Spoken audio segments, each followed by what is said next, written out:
my life. I never hunted. I'm just not that type of guy. But there's no doubt in my mind that I think I would have killed to win.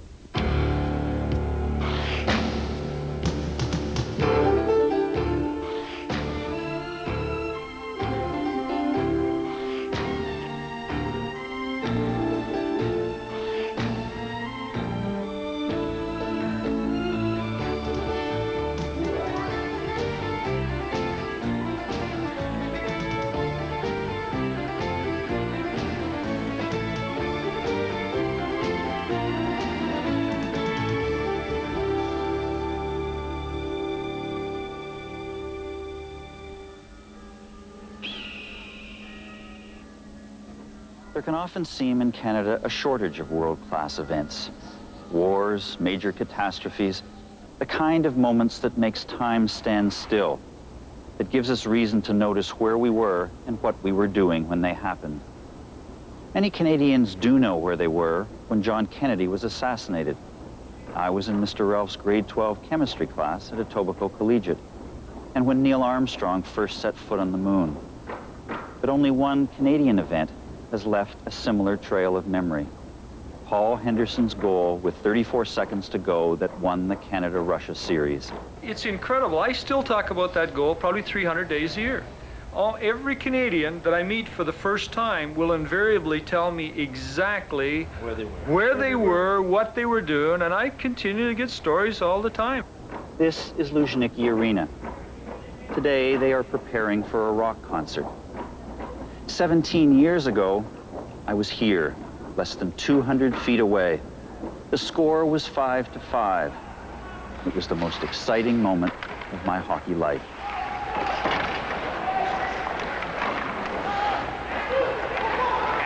And the Voittajia has it on that wing. Here's a shot. Henderson made a wild work spell. Here's another shot. Right by the score.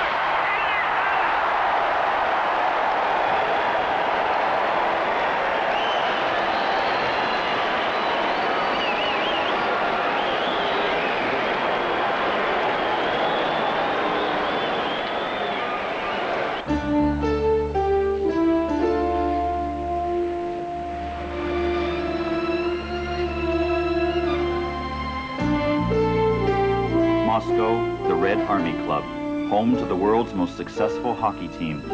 Here, as in factories and offices all over the Soviet Union, a fundamental struggle is being waged over power, over history, most of all over the rights and place of the individual.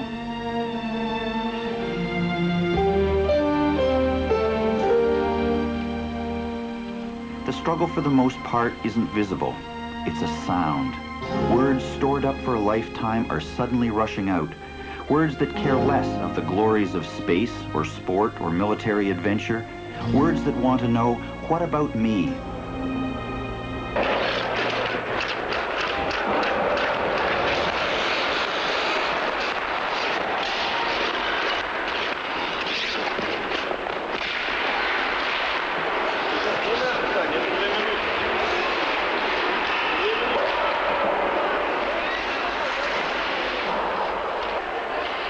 This is Sasha Harlamov.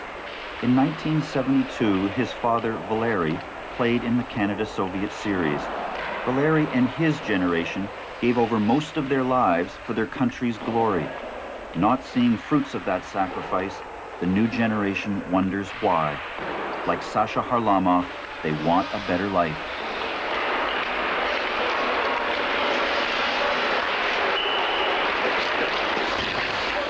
Only a wall away, wearing the black sweater of the outcast, Major Vyacheslav Fetisov skates through his final Red Army practice. He doesn't know it yet, but later this afternoon, after a meeting with coach Viktor Tikhonov, he'll be released from the team. In 2 weeks, he'll be out of the Army. It's what he wants. Fetisov wants control over his life, but Tikhonov will not yield. Iron-spined adversaries, they are symbols of this monumental struggle.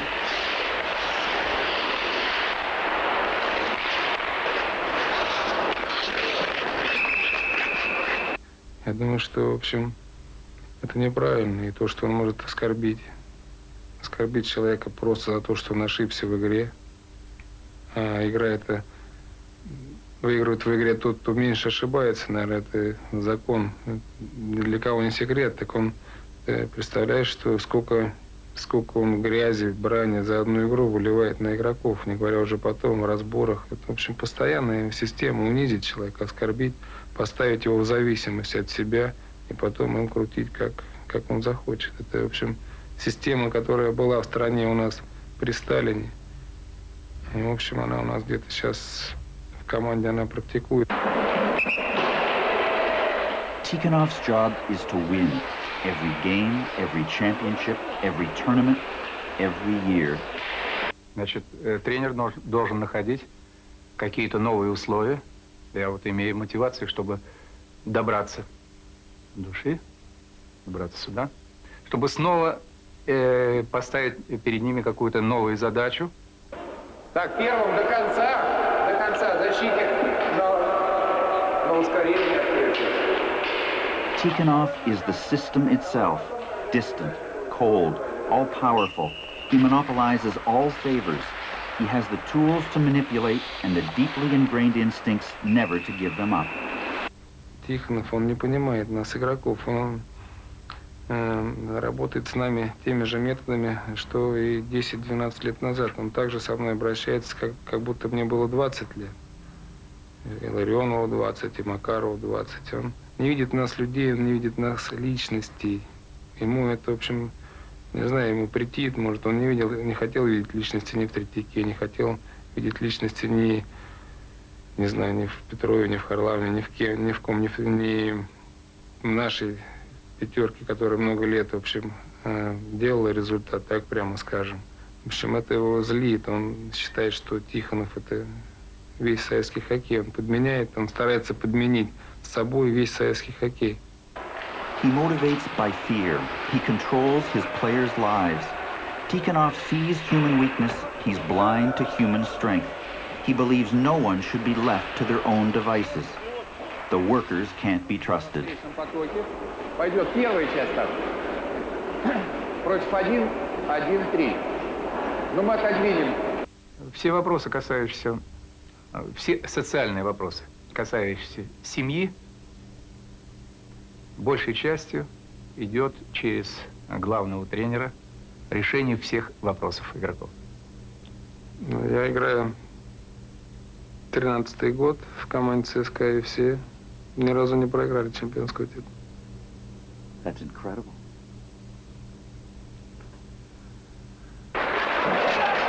Incredible, but disastrous for Soviet hockey.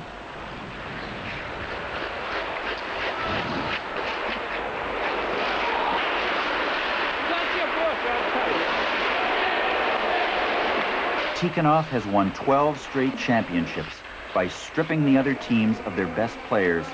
Soviet players can play where they want. Most want to live in Moscow. They want cars, money, travel, and Tikhonov can offer it all.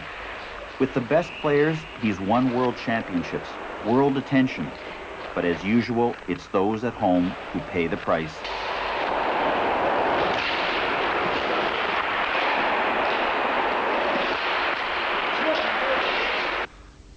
Народу нужной стране, и так же, как и канадскому, в общем, престижно выиграть чемпионат мира. Вот. Но при этом, при всем, забылись внутренние дела у нас в стране. Хоккеисты должны играть для своего, так сказать, народа, для своего зрителя, а уже потом играть на, так сказать, на других площадках, в других странах.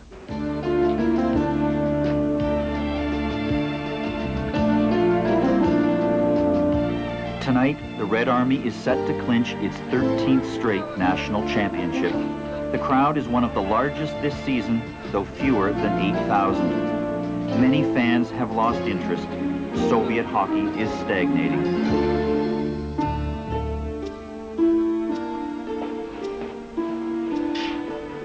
I've never been in so quiet a dressing room. Few words are exchanged between Tikhonov and his players, amongst the players themselves. Tonight, the opposing team is Kimik from Voittajia, a town south of Moscow.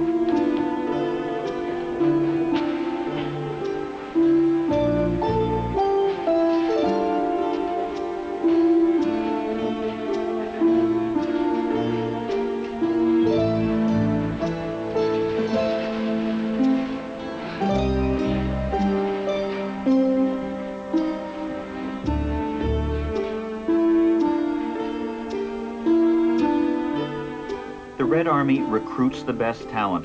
As a result, players and coaches on other teams don't develop.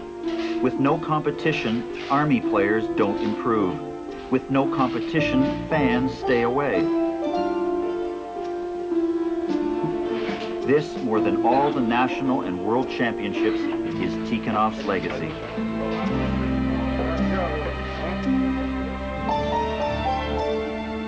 He might be Canadian, American, West European. His haircut, his Mercedes, his ABC Calgary Olympics jacket. 5 years ago, his look would have seemed disloyal. But Fetisov is the contemporary Soviet. Все проблемы у нас, в общем, в том, что, в общем, Тихонов, как говорится, продукт того поколения, которое сейчас осуждается. В общем, ему сейчас тяжело с нами работать, с молодыми. В общем, мы не понимаем друг друга, поэтому, наверное, все проблемы у нас возникают. Когда у ворот идет борьба, у ворот, ты блядь, что пролетаешь, ёп?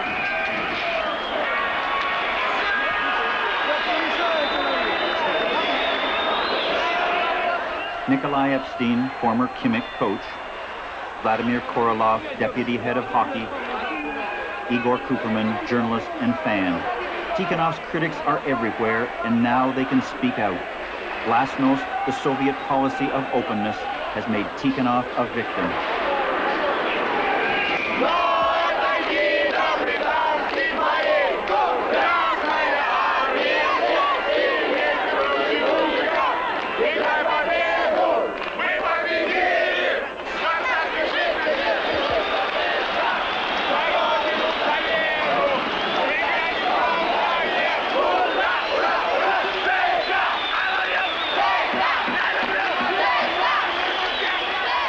In the Soviet Union, players' benches are set back from the boards.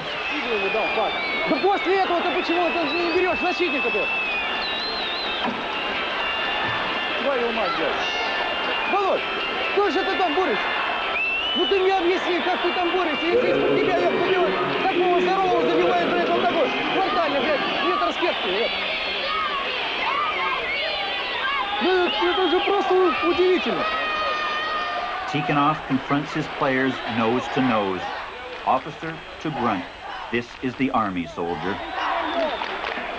А судьбы спортсменов, судьбы людей, в общем, ни того и ни руководство, в общем, не интересует как таковых. У нас спортсмен заканчивает, о нем уже забывают сразу на следующий день. В общем, это самая, так сказать, страшная пора, когда ты уже в сознании, ты знаешь, что ты сейчас нужен, а завтра нет. Это очень тяжело. Это тоже, в общем, продукт. Не продукт, то есть это все выходит из этой системы общения, что ты отработал, как робот, отработанный механизм уходишь, и ты уже не нужен никому, а тебе всего 30, чуть больше 30. Это катастрофа, приводит людей, в общем, действительно к краху, как-то жизненному. Not too many years ago, it seemed, Canadians and Soviets lived on two different planets. 1972. It would be Canada's coming out party.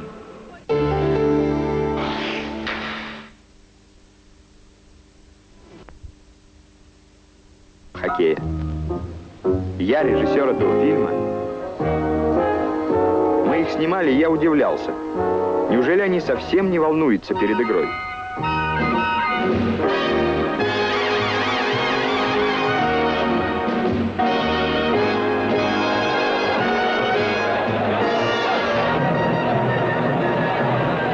The Soviets had beaten us year after year, our NHL professionals ineligible to play. Now we could use them. We knew we were the best, but more important, the world had to know. There is much that is special about Canada, but surrounded by countries richer, older, more powerful, we cling to every symbol. We had to win this series. It's hard to believe memories of that time. No hockey series, nothing could have meant that much. In 1972, to Canada, it did. You were a very young boy. At the time, Igor Cooperman was 15 years old. All that he knew about Canada was hockey. About the hockey in Canada, especially about the professionals. But it is all that I knew about Canada, that there is a sixth team in NHL. Like a lot of young boys, I'm sure, in the Soviet Union as well as Canada, you watched that series fairly closely. Yes. And remember some of the Canadian players? Oh, I remember all them in faces, in numbers, in wings, in position, all of them. Number 28, Bobby Clark, 33, Gilbert Perrault, 37. Jocelyn Gebremont. Gebremont, yes?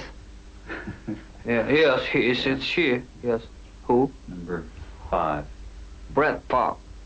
My heavens, you were watching. Number 29. Not, not interesting. 17 years later, we talk about that time. Phil Esposito, Serge Savard, Paul Henderson. If you can just think about, I guess, international hockey, what you knew at that time. What did you know about the Soviets? I remember saying, my brother told me, saying, why are we going? What are we doing? Why are we doing this? Who are we playing? And I says, I don't know, we're playing the Russians. How good can they be? I mean, they've won world championships and they've won Olympics, but they never played against the pros.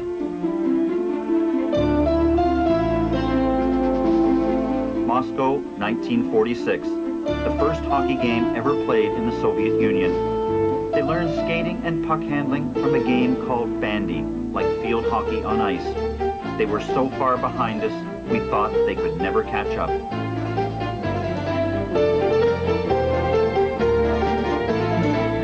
While we summered on golf courses, they trained.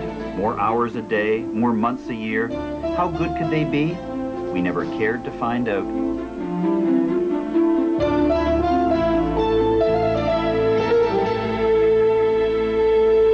What happened in that series? A lot of people did strange things in that series. I mean, Rod Gilbert was fighting. Now then, Gilbert swings at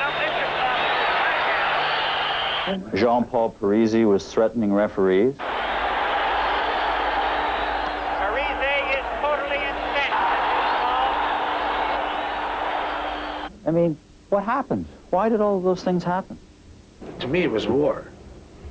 You know, I've told Kenny this privately, and I've said it to a few people, but I've never really said it publicly, but it got to a point with me, I often wondered, like I've never shot a deer, I've never shot anything in my life. I never hunted, I'm just not that type of guy.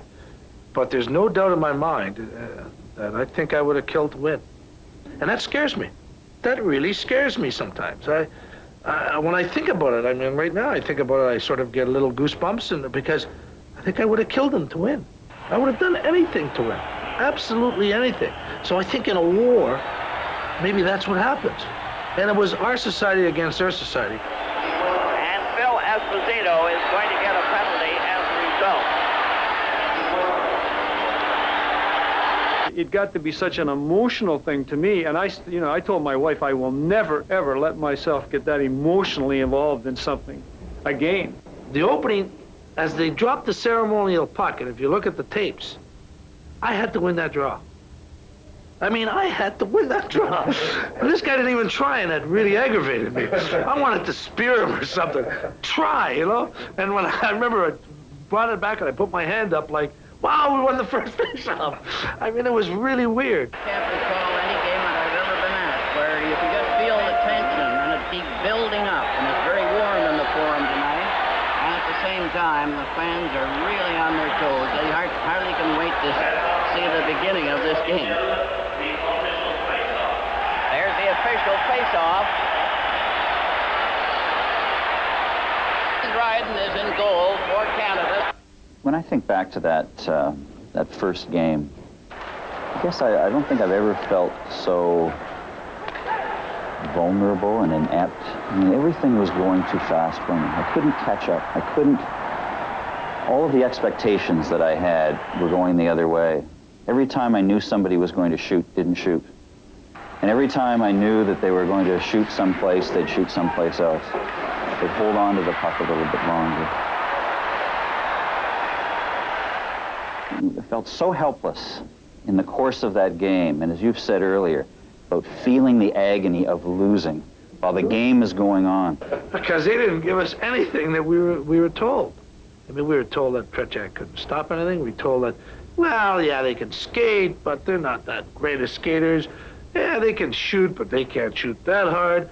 Well, somebody should have told Donnie Ari and Rod Seeley. They were going like crazy, and I remember saying to Wayne Cashman, we've got a heavy-duty problem.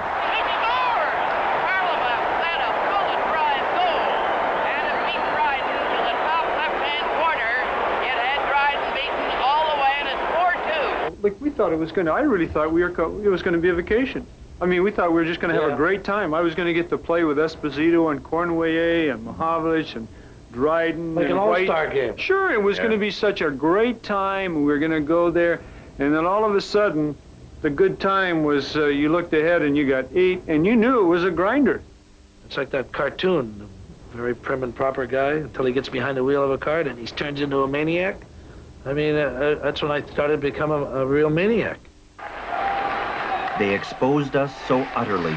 Playing a different way, they made us see our game for the first time. By the Soviets is unbelievable. They're disciplined, totally disciplined athletes. We didn't like what we saw. Rough and unsophisticated, a style of play with little system or science.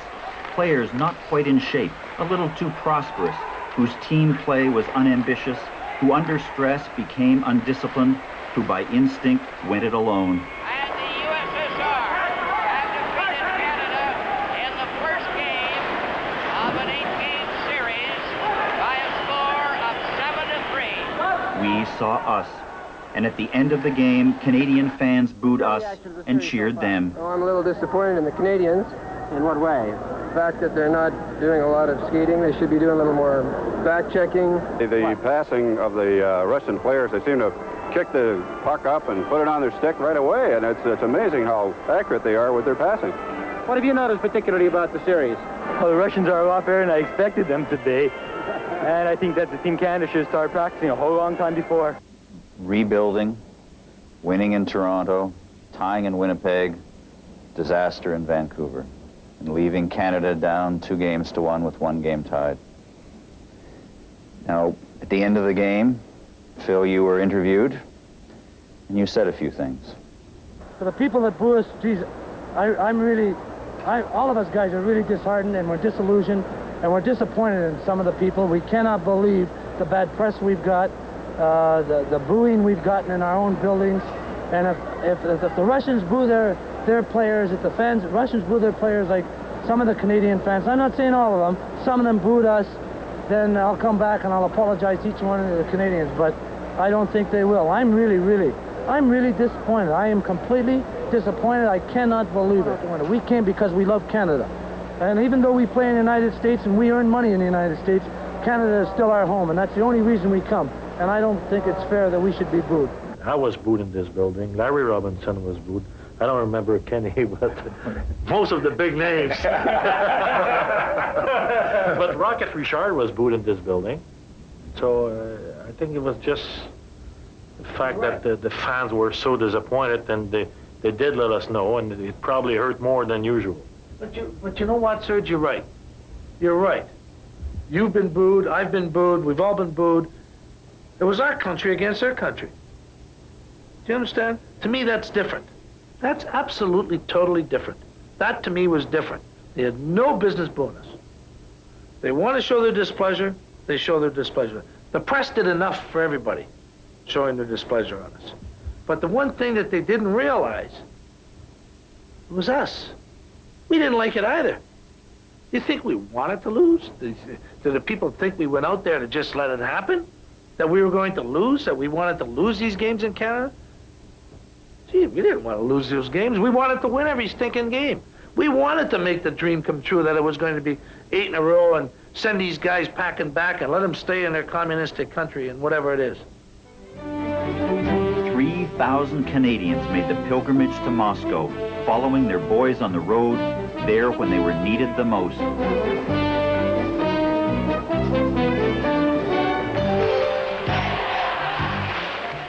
Canadians knew little of the world in 1972. As players, officials, fans, we were inexperienced, uncomfortable in anything but our own backyard. And here we were in Moscow.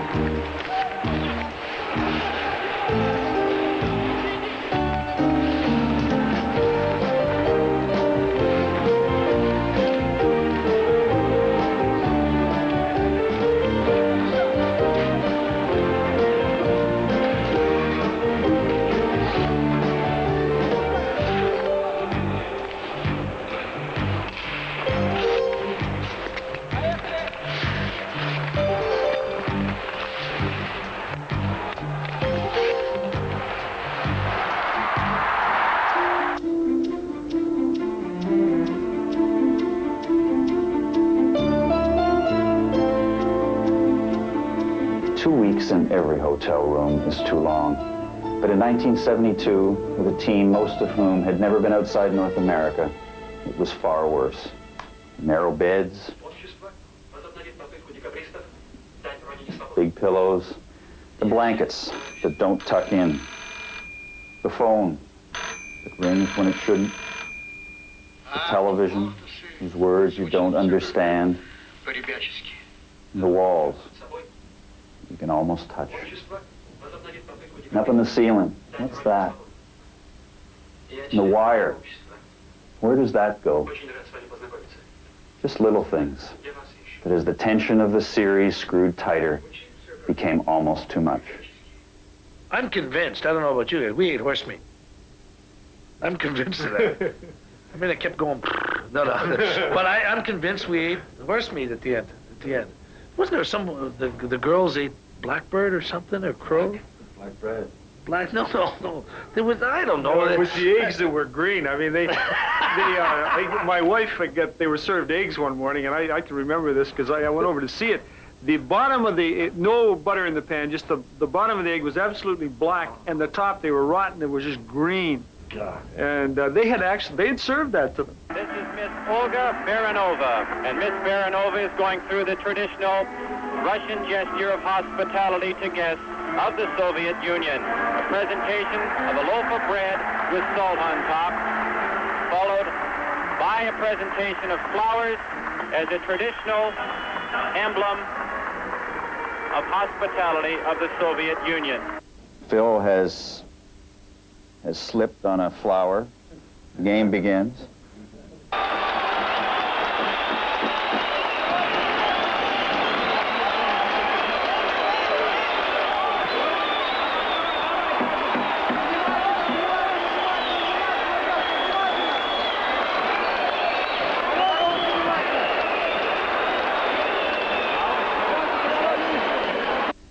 Then we went off, had a big lead, and lost it all in the third period.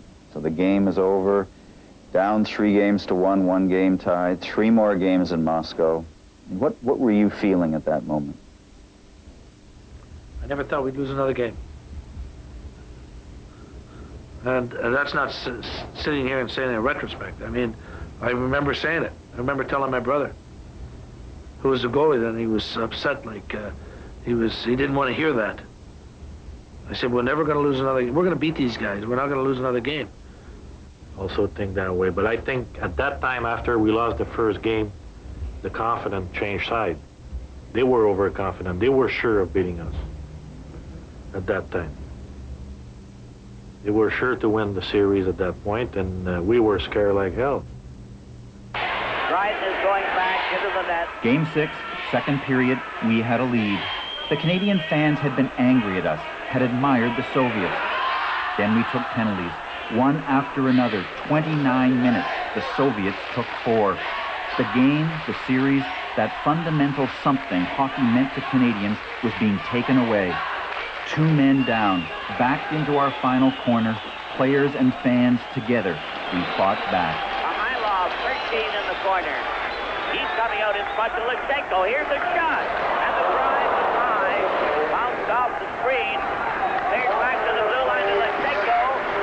Out to the far side. Back to Lechenko. The shot. And drive. Here's that one off to the wing. The goalkeeper's lost his stick. He finally got it. We won Game 6. From now on, it was us versus them. You know, it really was sort of a remarkable effort when you consider we were in the penalty box for quite a bit of the game. And as you mentioned with the Russian power play, you know, you often don't get away with it, but everybody worked extremely hard, and the result was okay. Watching the crowd and listening to the crowd at that point, the 3,000 Canadians that traveled over to Moscow, it was like suddenly then they really could be heard, as if there was this sense of desperation and that everybody was in on it together for one last crack. I remember hearing them. I remember hearing them. And what was it? Da Canada and yet Soviet. If you remember, Phil, I think we had one telegram was 20,000 names on the telegram. That's right. And, we knew we had, I felt that we had the population behind us like ever before. And I don't know if that's what you ask, and I don't think we'll see that anymore. I don't think you could get the country together behind one team like that.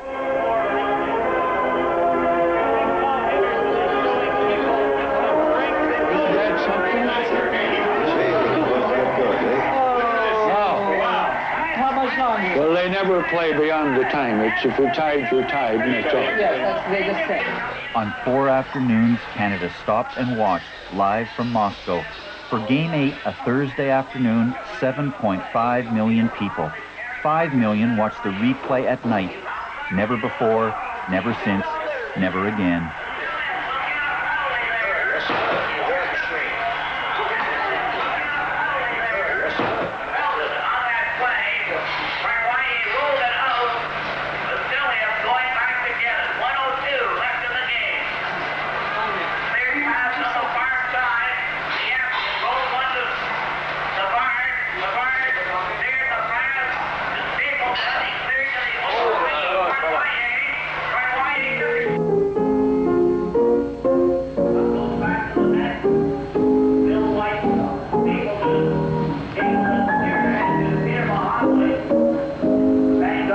Remember about the day after the 7th game and the day before Game 8, knowing that one last game would decide this whole series?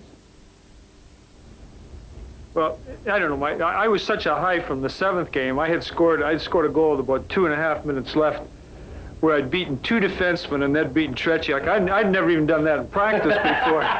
To make the last, it was the greatest goal I've ever scored in my life, and I was such a high from scoring that goal to make the 8th game. I was just on 7th heaven.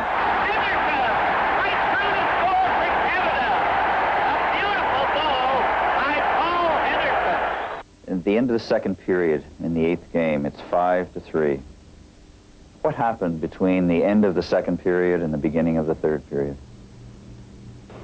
I can remember Harry saying that, listen, we need to get one early. We don't open it up, but if we get one early, then we're going to be okay. And that's exactly what happened. I can tell you the play. I can see it like it was yesterday.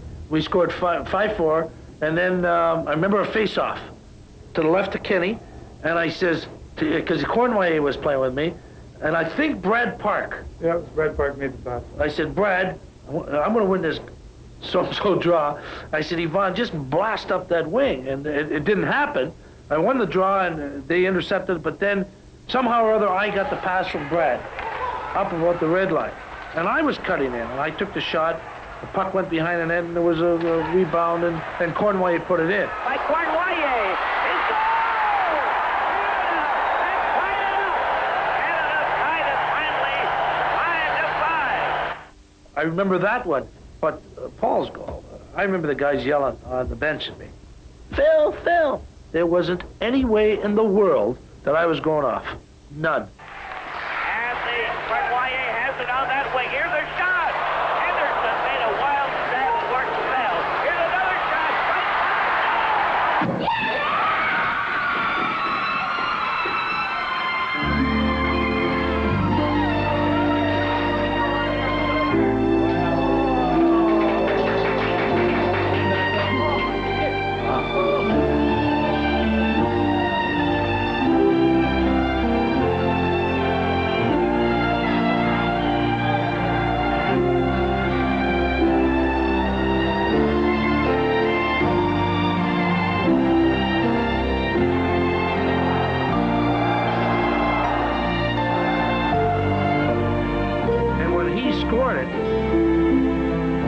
I mean, that's the closest I ever came to really loving another guy. I mean, I love this guy. I mean, I literally loved him. I mean, I loved him. I think if I had $1 million, I would have given it to him right there. Well, you got it today. You didn't have it then. I don't love you that much anymore.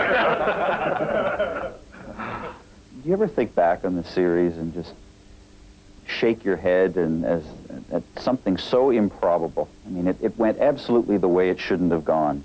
Right from the first game of the series, right down to the last 34 seconds. I mean, did you ever have a feeling that there's some kind of a sense of destiny that's involved in all of that? I've seen guys winning Stanley Cup, and I'm one myself, and always stayed that 72 series is the thing that I will remember the most. And I think it's the same thing for everybody. You know, and I guess we get farther away from it. I mean, it's got to die, but I mean, it's not going to die. I mean, it's indelibly written in Canadians' hearts. And the thing about it, they felt a part of it. You know, like we, they always say we. They don't say you did this. Well, we as Canadians did it.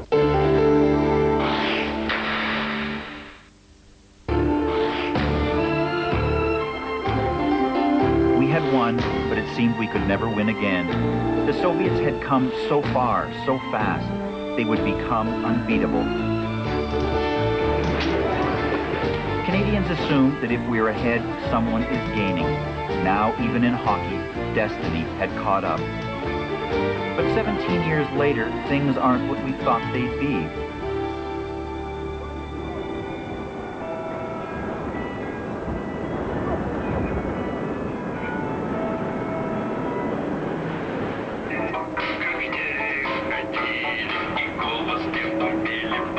In the winter of 1989, the Red Army team, the pride of Soviet hockey, is in open rebellion against their coach. Fetisov is gone, Larionov is next, others are about to follow. These barracks at Arkhangelskoye, near Moscow, are the symbol. 6 days a week, 10 months a year, away from their families. Vladimir Krutov, Igor Larionov and their teammates live here. Tikhonov and his generation believe that this is what it takes to win. Gets to you after 8 years. Is it the boredom? Сейчас есть такие, потом будут, что я практик, я знаю, я много работал, меня не убедишь. There were guys like you before. Твое мнение меня не интересует. Guys like you before who were saying the same thing. There will be after, there are now, and that doesn't interest me. It's not going to change anything. Players see Canadians who play just as well, who live different lives, and ask why. They're fed up. What about me, they ask. They want perestroika in hockey. Oi. Oi.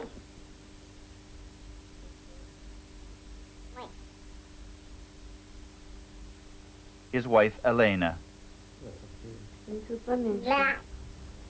Вот, поэтому все трудности, которые у нас есть, они будут только после окончания хоккейной карьеры.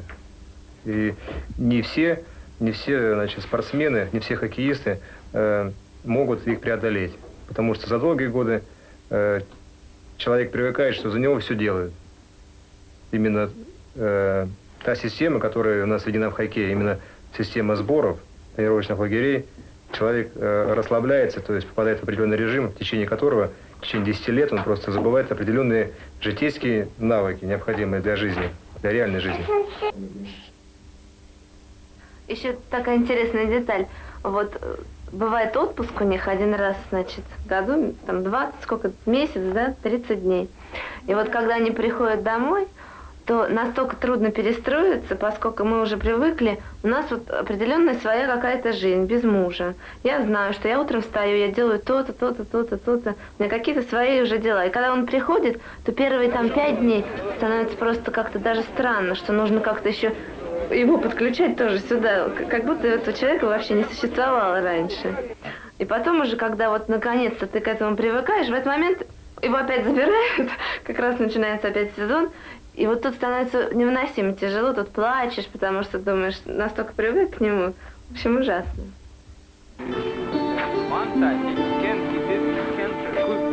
Nikolai Epstein, open and vocal critic of the system, was once Larionov's coach in Voittajia Sense. Larionov and others were taken from him to feed Red Army's appetite. Here in Voittajia Sense, an industrial town 90 kilometers south of Moscow, the problems of the Soviet system are in evidence.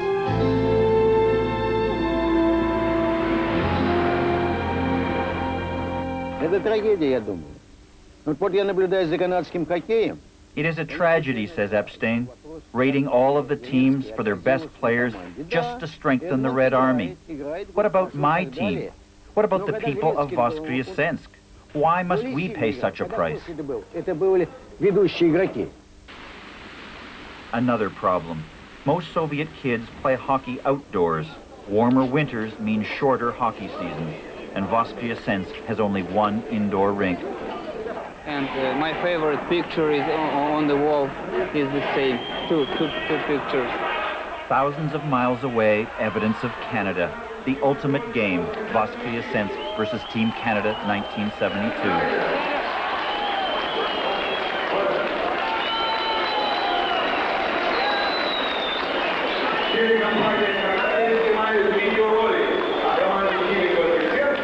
The Soviets are just beginning to learn. Players need fans. Hockey is entertainment, requiring promotion, spectacle, and money. That a healthy domestic game makes for a healthy international game. Once the Soviets just worked harder, now they need resources, and the Soviet Union is not a rich country. Более глубоко. Почему? Vladimir Korolov, deputy head of Soviet hockey. Пока инвентаря. Инвентаря спортивных форм. У нас очень мало катков. Я хочу сказать, что если у нас одинаковое количество занимающихся, 650 тысяч, то в Канаде 9 тысяч катков, у нас 116. Вот пропорция.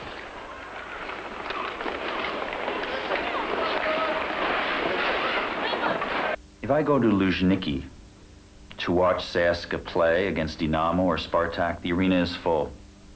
Against Leningradska or Traktor, there are only a few thousand people there. What's the problem? У нас, по сути дела, очень слабо поставлена пропаганда. Я имею в виду информация о матчах. У нас прошел вот 3-4 года назад очень такой большой, ну, его нельзя назвать, но такой период, когда шла такая борьба с хулиганскими элементами, с нарушениями общественного порядка. То есть, по сути дела, запрещалось кричать, подниматься, там, вскакивать, переживать и прочее. Надо было сидеть, как в опере, молча, так сказать, сопереживать проходящее. Это тоже вызвало обратную реакцию зрителя. Он не стал ходить на стадион. Зачем ему сидеть, как мумия?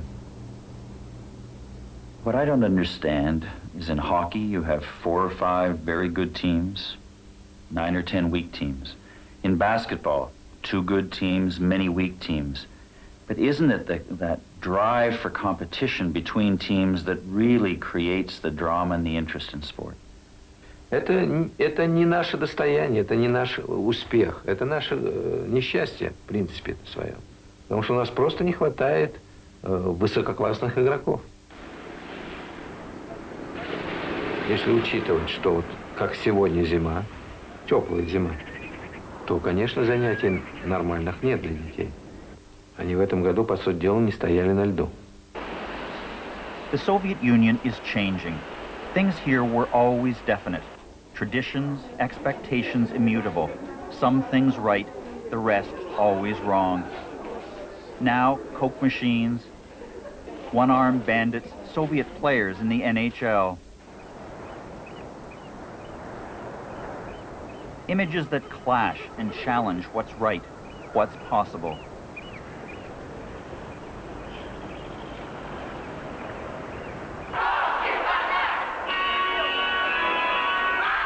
Noisy fans, banners, an organ. Advertising on boards, on jerseys too. Universal chants and cheers. Even money. And now that money is allowed to matter, Vladimir Kokurin makes sports deals. When I look around the arenas, I see the board advertising. I know that it's not exactly new, but it's fairly recent. Watching the Spartak team play the other night, and on their sweaters, Giza, the Italian agricultural company. A year or so ago, this would have been an unimaginable conversation. Where will it all go? Is somebody in the world thinking that the two countries, like Soviet Union and United States, will agree very fast to reduce the armaments and completely to change the attitude toward each other. See, it's all the consequences of the new policy in the Soviet Union. And putting me such a questions, you were worried about something. Where do it go? Just, what are you worried about? Where can it go? First, it's our normal human relations and normal business relations. Are you saying then that if McDonald's came to you and said, we want to put the golden arches on the sweaters of the Red Army, because they're a very popular team, they travel all around the world, and we want to make that commercial connection, that's possible? Why not? This is the Moscow News newspaper. Since 1972, Canadians and Soviets have gone through good times and bad, and though we would never have believed it then, we've reached a kind of competitive equilibrium. They can't bury us, we can't bury them.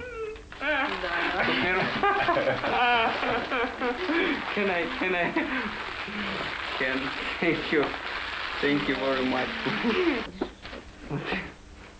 Hockey and world affairs are played in a competitive pack. Maybe size and power aren't destiny after all. Thank you very much. Thank you. Thank you very much. It's in Russian, yes. Number 29. It is the largest present which I dream all my life. In 1972, Canadians entered the world and were forever changed by it. Now it's the Soviets' turn. And if nothing here is now unimaginable, what is possible is another story. Their struggle and ours goes on. There are no final victories. Very much. Thank you. One more time.